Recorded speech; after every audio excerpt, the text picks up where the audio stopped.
어서 오세요. 네, 안녕하세요. 오늘 스페셜하게 뭘 봅니까? 한국당 전당대회가 다음 주지 않습니까? 그러니까 이제 그 이야기 해볼까 싶어요. 뭐 요새 한국당 전당대회 얘기 사실 자주 했는데 네, 또 한번 종합적으로 그렇죠. 예. 이제 정말 막바지잖아요. 예, 어제 심야에 TV 합동 토론회가 있었고 오늘 오후에는 이제 성남에서 수도권 및 강원권 합동 연설회가 있었어요. 네. 내일부터는 투표입니다. 당원 선거인단 모바일 사전 투표하고 마지막 TV 토론이 있고 일요일에는 당원 선거인단 현장 사전 투표. 이건 각 권역별로 이루어지는 거고요. 네. 월화 양일간 일반 국민 여론조사. 수요일 27일 당일에 전당대회 대의원 현장 투표가 거기서 진행되는 거예요. 네. 그리고 결과 발표. 아시다시피 이번에 이제 한국당은 당 대표하고 최고위원을 뽑는데 따로 뽑죠. 맞습니다. 따로 뽑아요. 그러니까 이게 단일성 집단 지도 체제라고 그러는데 이렇게 되면 아무래도 최고위원 선거에 관심이 좀 떨어지죠. 예. 지금 최고위원 같은 경우에는 여성 1명을 포함한 4명 그리고 청년 최고위원 1명을 따로 뽑아요. 네. 네. 지금 최고위원 후보 가운데는 막말 파동 주인공 김준교 후보, 그렇죠. 또 그 5.18 그 공청회 그 했던 그 김순례 네. 의원 논란의 인물들이죠. 그렇죠. 이 사람들 때문에 그나마 화제가 된 면이 있어요. 네. 최고위원 후보로는 윤재옥, 윤영석, 김광림, 조경태, 김순례 이렇게 이제 현역 의원이고 정미경 전 의원, 조대원, 김정희 후보가 있고 청년에 따로 뽑아가지고 이쪽이 신보라 의원하고 김준교, 이근열, 박진호 후보 이렇게인데 후보가 많네요. 네, 그러니까 특히 여성 쪽에서는요 김순례 의원이 지명도가 낮았는데 지명도가 상당히 올라갔어요. 예. 네. 그래서 본인은 지명도 올라가서 좋다고 해갖고 또 구설수에 올랐잖아요. 그러니까요. 예. 그런데 뭐 최고위원 후보는 그렇고 어쨌든 관심은 대표 쪽일 텐데요. 오늘 일반 국민 대상 여론조사 결과가 하나 나왔더라고요. 맞습니다. 오세훈 전 시장에 대한 호감도가 제일 높다.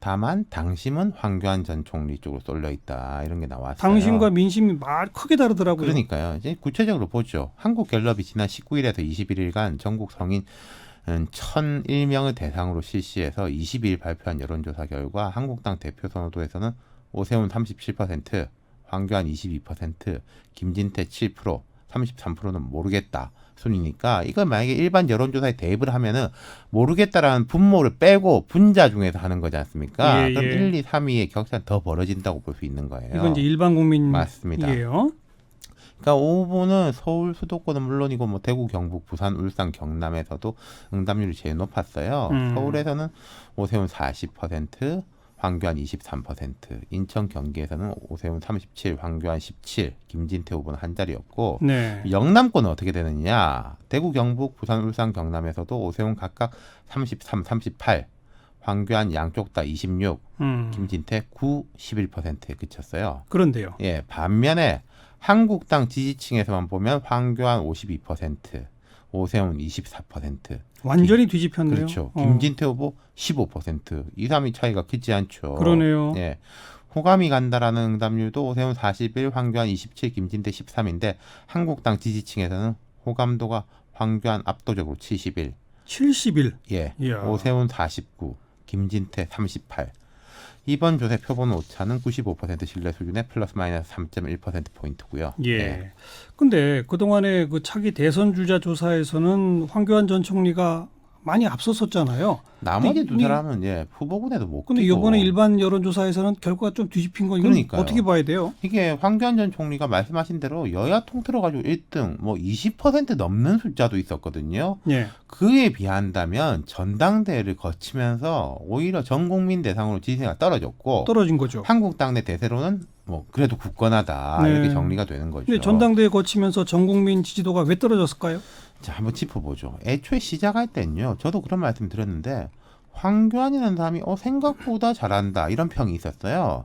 안정적이다. 예. 물론 내용이 구체적이지 않고 하나마나 한 말만 반복한다 이런 비판은 있었지만은 뭐 뭘 물어봐도 국민 통합 이런 적이 그렇죠. 있었죠. 근데 예. 이제 차분한 느낌이 있었는데 흔들리기 시작했다는 거예요.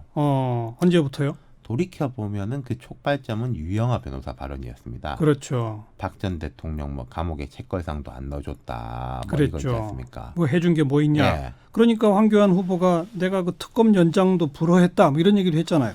그게 문제였다는 거예요. 유영하 변호사의 이른바 이제 도발에도 불구하고 중심을 잡는 모습을 보여줬으면은 그 이제 논란이 그냥 잦아들었을 건데 아니 내가 뭐 특검 연장도 안 해줬는데 그것만큼 큰 게 어디 있냐 이렇게 예. 하고 그 발언이 논란이 되니까 그게 뭐 그런 뜻이 아니고 또 그랬지 않습니까? 예. 그런 와중에 또 5.18 파문이 일었고 망원 그렇죠. 파문. 그러면서 김진태 후보가 거꾸로 기세를 확 올려가지고 두 사람한테 공세를 펼쳤잖아요. 예. 근데 오세훈 후보야 뭐 이런 쪽은 자기 소신이 확고하니까 받아쳤는데 황 후보가 영 애매했거든요. 네. 거기서부터 이어진 게 또 탄핵 문제죠. 그 탄핵 문제에 대해서 X표 들은 거 그거죠. 그렇죠. 이게요. 그러니까 탄핵 문제라는 것은 황교안이라는 사람이 정치 시작할 때 당연하게 이건 계속 물어볼 거다. 네. 저희도 그런 이야기 들었지 않습니까? 그렇죠. 그러면 이제 준비해 있어야 할 기본 중에 기본 Q&A이고 네. 사실 본인의 모범 답안이 있었어요. 안타깝다. 예. 처음에 계속 그렇게 안타깝다만 했는데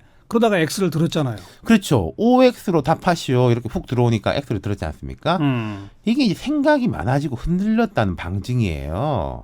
X를 들었다가 또 말이 많아지니까 그 다음날 해명을 한다는 게 세모를 들고 싶었는데 세모가 없어서 X를 들었다. 아무것도 안 들으면 될 텐데. 뭐 탄핵의 절차적 문제를 거론한 것이다 그랬거든요. 그러니까 말씀하신 대로 좀 노련한 사람이면은 안 들 수 있었을 거예요. 네. 근데 이제 이분이 뭐 오락가락 계속 그랬지 않습니까?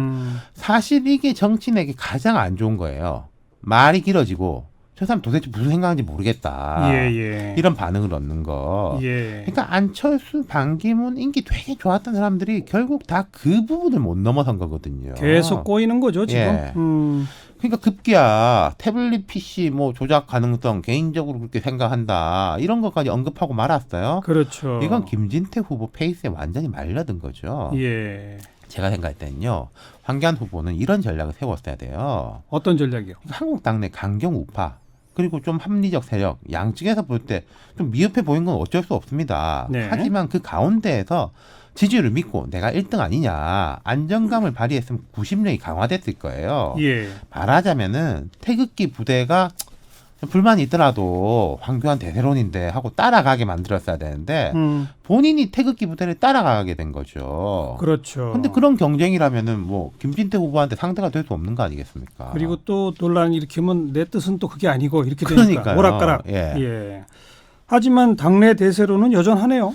그렇죠. 이게 이럴 겁니다. 한국당 지지자들이 볼 때 좀 실망스러운데 아직까지 완전히 실망스러울 정도의 뭐 결정적인 실책을 보여준 건 또 아니라고 볼 수도 있죠. 황교안 전 총리에 대해서 이제 뭐 좀 냉정하게 바라보자면은 그러니까 아직은 황교안이라는 카드에 대해서 기대감을 버릴 정도는 아니다. 이렇게 한국당 지지자들은 판단하는 거고 기대감을 버릴 정도가 아니라 조금 더 경험 쌓으면 나아질 수 있겠지라는 기대감을 갖고 있다는 거죠. 그러니까 이런 흐름이 이제 뭐 짚어본 대로 앞으로 사나흘 남았지만은 상황이 급반전되기는 어려워 보여요. 그러면 대표는 황교안. 그렇죠. 황교안 후보 입장에서는 이제부터는 실점을 최소화하면서 끌고 가야지 뭐 억지로 득점하려고 할 게 아니라. 그럼 나머지 두 사람이 2, 3위 싸움?